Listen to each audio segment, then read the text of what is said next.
Hello everyone, welcome back to our channel Future study.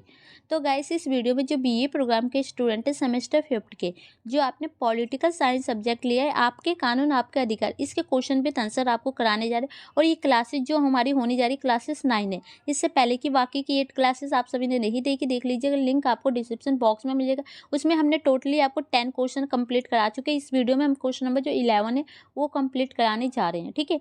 और अभी तक आपने हमारे पीडीएफ को परचेस नहीं किया, कर सकते हैं। पीडीएफ को 1 से 2 बार आप पढ़ेंगे ना अच्छे से, तो आपको बहुत कुछ डाउट क्लियर हो जाएंगे और आपको समझ भी आ जाएगा। और यही क्वेश्चन आपके पेपर में देखने को जरूर मिलेंगे। आप पेपर दे के आइएगा और फिर बताइएगा कमेंट करके कि आपके क्वेश्चन आए हैं या नहीं आए, ठीक है। तो क्वेश्चन नंबर 11 की बात करते हैं। ये सभी क्वेश्चन हमने जो करा चुके हैं, तो इसको रिपीट नहीं करेंगे हम। तो आपका जो 11 क्वेश्चन है वो आपको हम दिखा देते हैं। 7। तो आपको सभी वीडियो को पता है, पेपर से पहले 1 से 2 बार प्लेलिस्ट को ओपन करना है। और सभी वीडियो जितनी भी है वो सभी को दोबारा से रिपीट करके एग्जाम से पहले आपको जरूर जाना है देख के।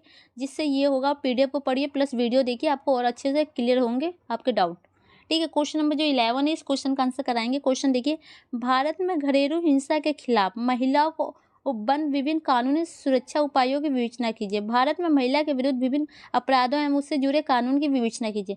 तो आपके पेपर में ये 2 टाइप से हमने क्वेश्चन लिया है, इसी टाइप से आ सकता है। अब देखो, क्वेश्चन आपके पेपर में क्या बनेगा कि जो महिला है उनके साथ जो भी हिंसा हो रही है, घरेलू जो भी अपराध हो रहे हैं, उनसे जुड़े जो भी उनके कानून है उसके बारे में आपको बताना है। तो ठीक है, महिलाओं के अकॉर्डिंग क्वेश्चन आ सकते हैं, उनकी सुरक्षा के लिए क्या क्या कानून है उसके बारे में आप बताइए। तो आपको क्वेश्चन अच्छे से समझ में आ गया। क्वेश्चन को पेपर पेपर में थोड़ा घुमा फिरा के भी पूछा जा सकता है, तो आपको क्वेश्चन समझ में आना चाहिए कि क्या पूछा जा रहा है। तो आंसर देखते हैं। देखिए, आंसर आपका यहाँ से स्टार्ट है। सबसे पहले देखिए इसमें क्या बताया जा रहा है। महिलाओं के खिलाफ हिंसा और घरेलू हिंसा को रोकने और मुकदमा करने पर काउंसिल ऑफ यूरोप कनेक्शन के को मंत्रियों की समिति द्वारा अपनाया गया। तो देखो, जो महिला है उन पर जो भी हिंसा हो रही है उनको रोकने के लिए कनेक्शन है जो इनके द्वारा अपनाया गया था मंत्रियों द्वारा, ठीक है। और ये कब, तो 11 मई 2011 को किया गया था। इनके द्वारा सिग्नेचर भी किया गया था और इसे खोला गया था, ठीक है। और इसमें पता है आपको 1 अगस्त 2014 को इसे लागू किया गया था। डेट भी याद रखनी कब लागू किया गया। और लिंग को मान्यता देता है। और इसमें पता है लिंग को मान्यता देता है। महिलाओं के खिलाफ हिंसा आधारित हिंसा मानव अधिकारों का उल्लंघन और भेदभाव का एक रूप है। जो भी महिलाओं के साथ हिंसा हो रही है, जो भी मानव अधिकार का उनकी जो भी उल्लंघन हो रहा है, उन भेदभाव हो रहे हैं, उसके अकॉर्डिंग एक रूप देखा जाता है। यह कई क्षेत्रों पर ध्यान केंद्रित करता है। महिलाओं के खिलाफ हिंसा और घरेलू हिंसा के खिलाफ कार्रवाई करने के लिए कन्वेंशन के राज्यों को कई उपाय करने के लिए बाध्य करता है। तो जो महिलाओं के साथ जो भी घरेलू जो उनके साथ गलत कार्य होते हैं, हिंसा होती है, उनको लिए बहुत सारे जो राज्य द्वारा उपाय तैयार किए जाते हैं, बाध्य करते हैं कि मतलब उनकी समस्याओं को सॉल्व किया जाए। तो देखिए, अब सबसे पहले आ गया कि रोकथाम, मतलब कि उनकी जो भी हिंसा हो रही है उसे हम कैसे कम कर सकते हैं, कैसे रोक सकते हैं। तो ये देखिए, राज्यों को नियमित रूप से जागरूकता बढ़ाने वाले अभियान चलाने चाहिए। मतलब कि जागरूकता, कि उनको अभियान चलाए कि वो मतलब उसको कम किया जाए। पीड़ितों के निकट संपर्क में रहने वाले प्रवासियों को प्रशिक्षित करना चाहिए। जो पीड़ित है उनके जो संपर्क में उनके जैसे परिवार के लोग रहते हैं उनको प्रशिक्षित मतलब शिक्षा देनी चाहिए, जैसे कि अपने जागरूक होंगे कानून के प्रति। शिक्षण सामग्री में लैंगिक समानता, पारस्परिक संबंधों में अहिंसक संघर्ष समाधान जैसे मुद्दे को शामिल करना चाहिए। घरेलू हिंसा के अपराधी और यौन अपराधियों के लिए उपचार कार्यक्रम स्थापित करना चाहिए। गैर सरकारी संगठनों के साथ मिलकर काम करें और लैंगिक रूढ़िवादिता को खत्म करें और आपसी सम्मान को बढ़ावा देने में मीडिया और निजी क्षेत्रों को शामिल करें।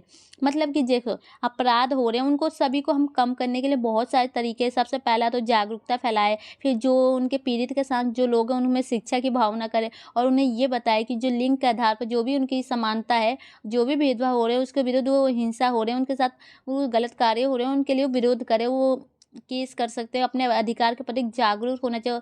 और जो हिंसा आपराधिक होती है, जैसे यौन आपराधिक होती है, इनको अकॉर्डिंग वो उपचार भी कर सकते हैं, स्थापित कर सकते हैं। और सरकारी जो संगठन होते हैं ना, उनके साथ मिलकर काम भी करना चाहिए। प्लस जो ये रूढ़िवादिता होती है लिंग के नाम पर, उसे खत्म करना चाहिए और आपसी जो सम्मान को बढ़ावा देना चाहिए। मीडिया और निजी को भी शामिल करना चाहिए। जैसे कि मीडिया में आपको जाओगे तो आपको बहुत सारी चीज़ें पता चलती है।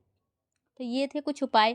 इसके अकॉर्डिंग देखो, आप खुद से भी बना के लिख सकते हैं कि जो कि जैसे कि हम कैसे ये जो भी काम हो रहे हैं, हिंसा हो रही है, इसको हम कैसे अपने तरीके से भी इसको कम किया जा सकता है। अपने भी कुछ पॉइंट यहाँ पर ऐड कर सकते हैं आप सब। इसके बाद देखिए सुरक्षा, कि हम कैसे इनको सुरक्षा प्रदान कर सकते हैं। इसमें पुलिस को घरेलू हिंसा के अपराधी को उनके घर से निकालने की शक्ति देना।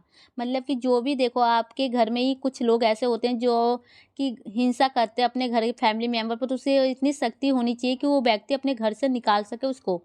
लोगों को उनकी समझ में आने वाली भाषा में उपलब्ध सेवाओं के बारे में पर्याप्त जानकारी सुनिश्चित कराना। मतलब कि जिस भी लैंग्वेज में किसी महिला को उनके अकॉर्डिंग समझ आ रहा है कि मैं मेरे साथ ये गलत कार्य हो रहा है, तो उसको और भी सरकार द्वारा बढ़ाना चाहिए, उनको सेवाएं प्राप्त करनी चाहिए।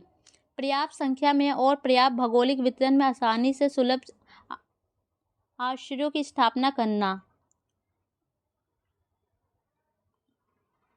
राज्य व्यापक 24/7 टेलीफोन हेल्पलाइन की निःशुल्क उपलब्ध है। मतलब कि देखो एक तो इनको ये जो कानून के द्वारा इनको निःशुल्क मतलब फ्री में जो टेलीफोन की सेवा हो इस पर प्राप्त कर सकते हैं।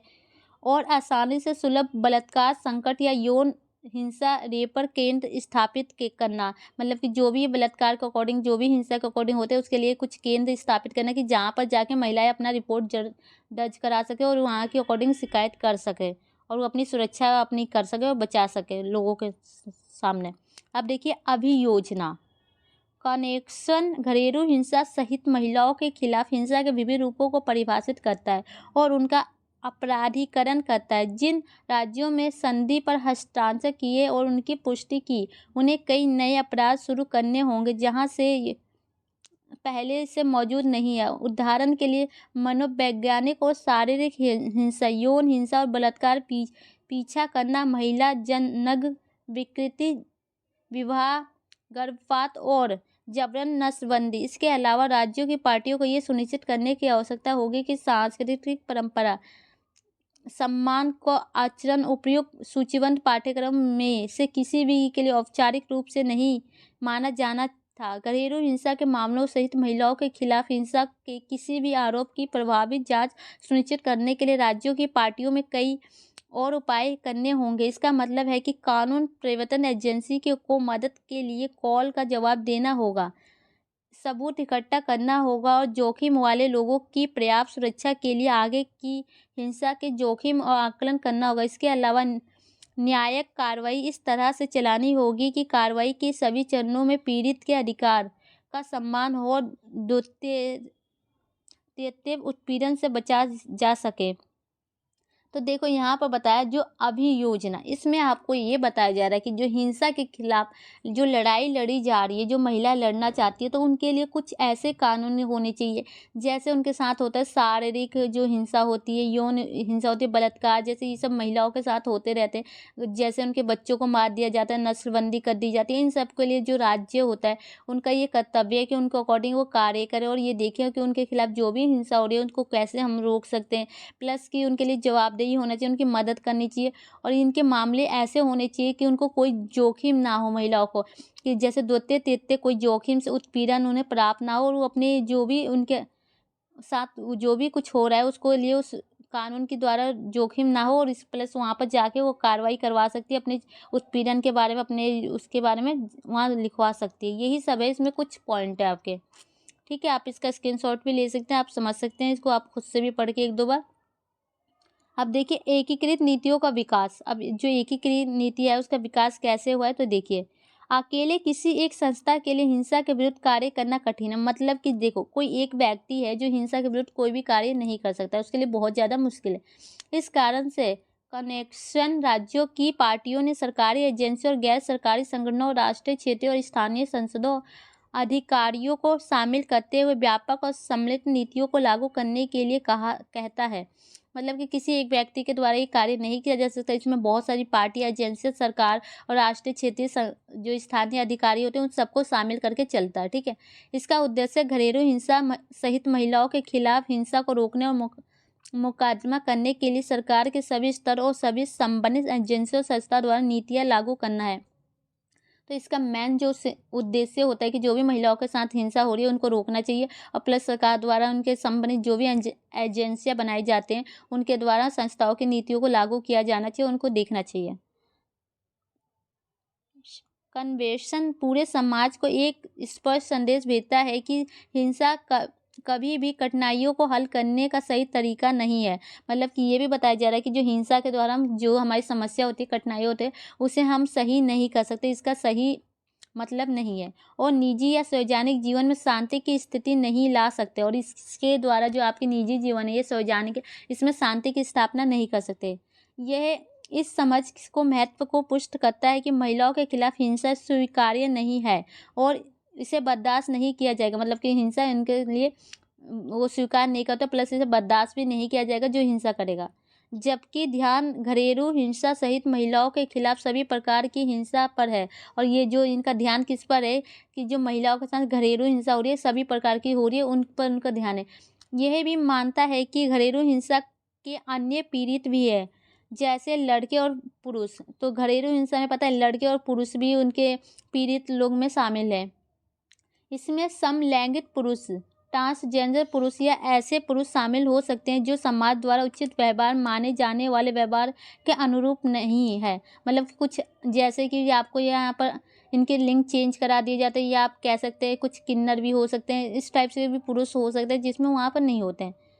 एक संपूर्ण अध्ययन लिंग आधारित हिंसा का सम्मान करने वाली महिला प्रवासियों और शरण चाहने वाले को संपत्तित करता है और गैर सरकारी संगठनों के काम को भी मान्यता देता है और उनके द्वारा काम के लिए अधिक राजनीतिक और वित्तीय समर्थन सुनिश्चित करता है। तो ये सब पता है जो गैर सरकारी संगठन होते हैं इनके काम को मान्यता भी देता है, प्लस इनके लिए जो राजनीतिक और वित्तीय होते हैं पैसों के अकॉर्डिंग उनको भी सुनिश्चित करता है गाइस। तो ये कुछ पॉइंट होते हैं जो कि महिलाओं के साथ घरेलू हिंसा हो रहे हैं, उत्पीड़न हो रहा है, उसके अकॉर्डिंग आप कुछ बना के लिख सकते हैं।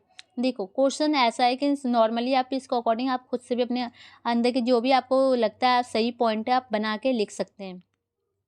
अगर आप घरेलू हिंसा के बारे में सभी को पता है, अगर आपको ये नहीं समझ में आ रहा तो आप किसी भी न्यूज को खोल के देखिए घरेलू हिंसा के अकॉर्डिंग क्या क्या हो रहा है, तो उसको वो एक बार समझिए और अपने आप से बना के आंसर लिख दीजिएगा। यहाँ पर हमने इतने पॉइंट बताए जो कि आप पेपर में लिखेंगे तो आप पास जरूर होंगे।